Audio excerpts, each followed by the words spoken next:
এই পর্বে আমরা ঘুরব ঐতিহাসিক কক্স সাহেবের বাংলো, যার নামে কক্সবাজার জেলার নামকরণ। লামারপাড়া বৌদ্ধ বিহার, যা স্থাপিত হয়েছিল 1905 সালে।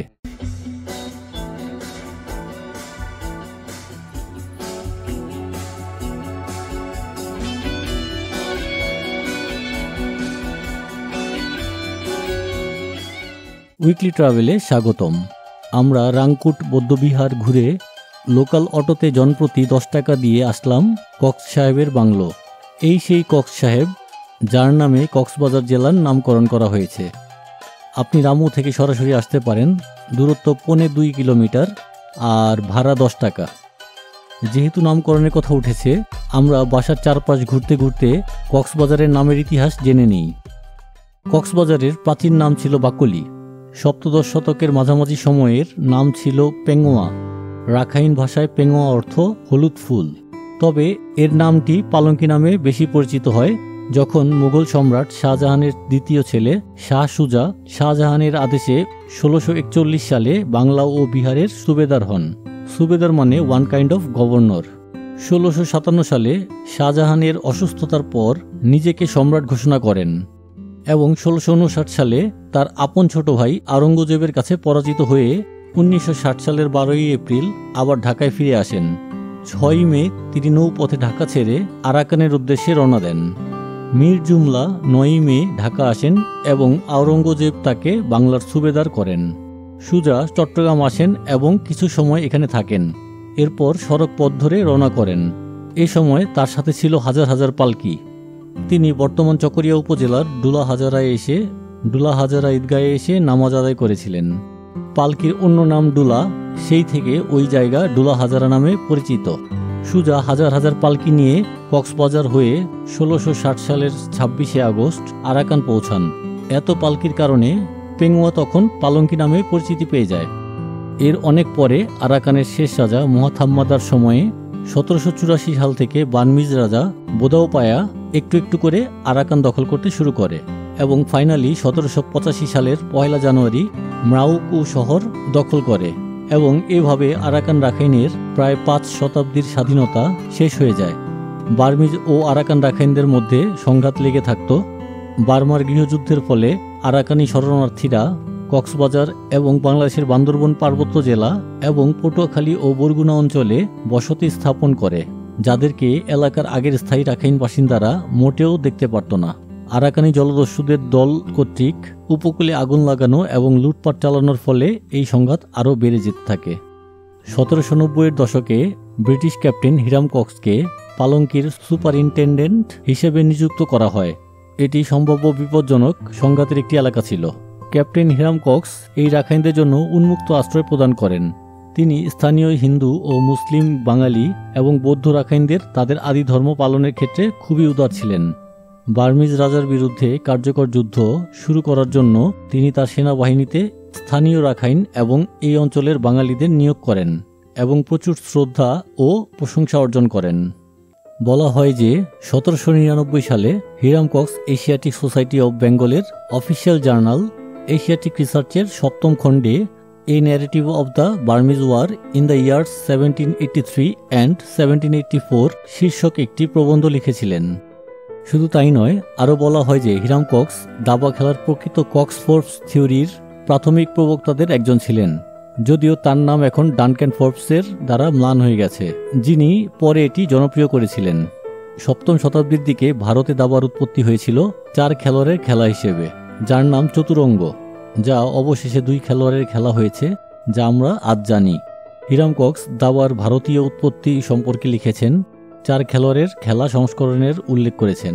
তার লেখাগুলি দাবার প্রাথমিক গবেষণায় অবদান রেখেছিল, বিশেষ করে এশিয়াটিক সোসাইটি এবং এশিয়াটিক গবেষণায়। যদিও কক্স দাবার ইতিহাসে বিস্তারিত ইতিহাস তৈরি করেননি, তার ধারণাগুলি ডানক্যান ফোর্বসের ভিত্তি স্থাপন করেছিল, যা পরবর্তী 1860 সালে একটি পূর্ণাঙ্গ তত্ত্বে পরিণত হয়েছিল। এই সেই কক্স সাহেবের বাংলো।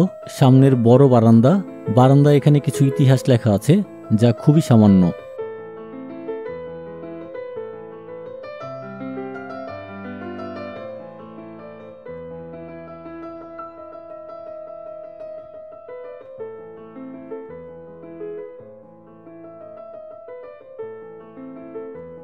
ভেতরে 2টি রুম আছে। 225 বছরেরও বেশি পুরানো বাড়ি, যদিও অনেক কিছু পরে মেরামত করা হয়েছে।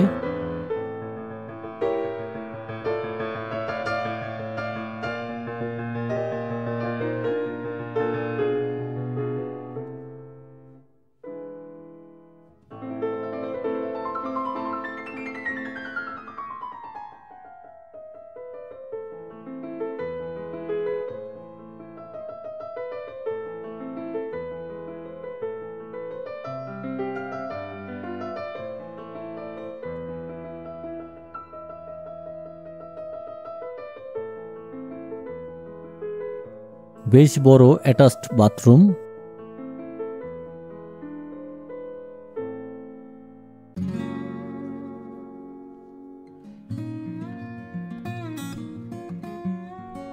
দুই রুমের পেছনে কমন ছোট্ট একটা বারান্দা।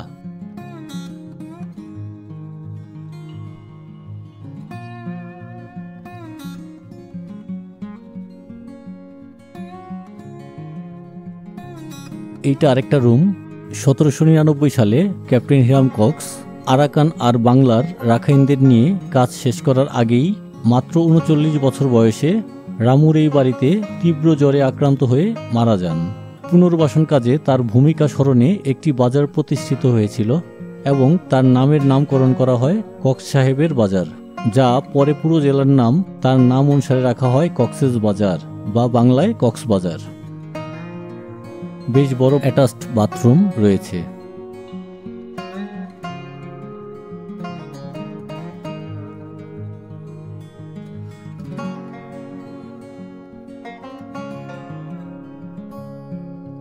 এখন এই বাড়িটি সরকারি রেস্ট হাউস হিসেবে রয়ে গেছে। আপনি চাইলেও থাকতে পারেন বেশ অল্প টাকা দিয়ে। আমরা ঐতিহাসিক ওই বাড়ি থেকে বের হয়ে মেইন রোড দিয়ে বামে বা উত্তরে 350 মিটার হেঁটে যাই। এরপর প্রথম বাম দিকের রাস্তা দিয়ে 450 মিটার পশ্চিমে ভেতরে যাই। এরপর আবার বাম দিকে ছোট গলি দিয়ে 100 মিটার যাওয়ার পর আসি লামরপাড়া বৌদ্ধবিহার। বলা হয় যে লামরপাড়া বৌদ্ধবিহার 1905 সালে স্থানীয় ব্যবসায়ী থু অংগিয়া কর্তৃক প্রতিষ্ঠিত। রাখাইন ঐতিহ্যবাহী কাঠের স্থাপত্য এটি অত্যন্ত আকর্ষণীয় এবং প্রধান মন্দিরটি উঁচু এবং কাঠের খোদাই এবং অলঙ্কৃত গম্বুজ দ্বারা সজ্জিত।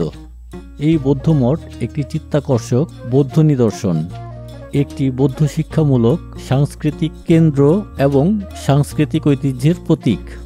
মঠের একটি উল্লেখযোগ্য বৈশিষ্ট্য হল এর ভেতরে একটি মার্বেল প্ল্যাটফর্মের উপর অবস্থিত বিশাল ব্রোঞ্জ বুদ্ধ মূর্তি।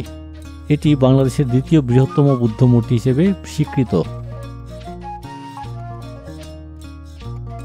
এছাড়াও রয়েছে বিশাল আকৃতির 2টি ঘণ্টা।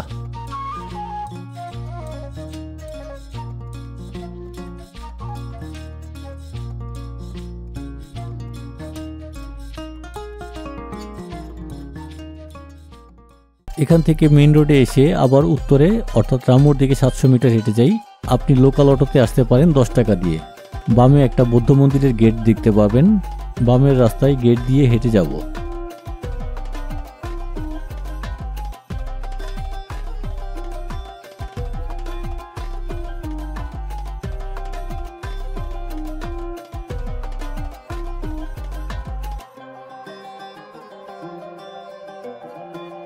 আবার বামে যেতে হবে।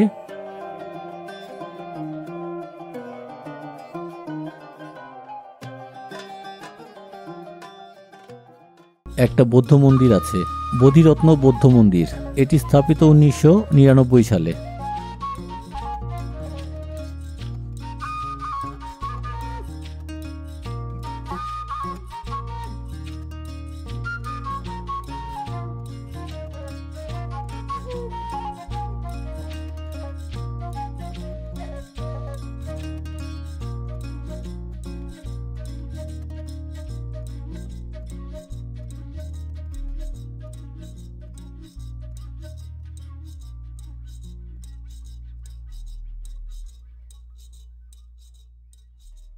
এখন আমরা বের হয়ে যাব।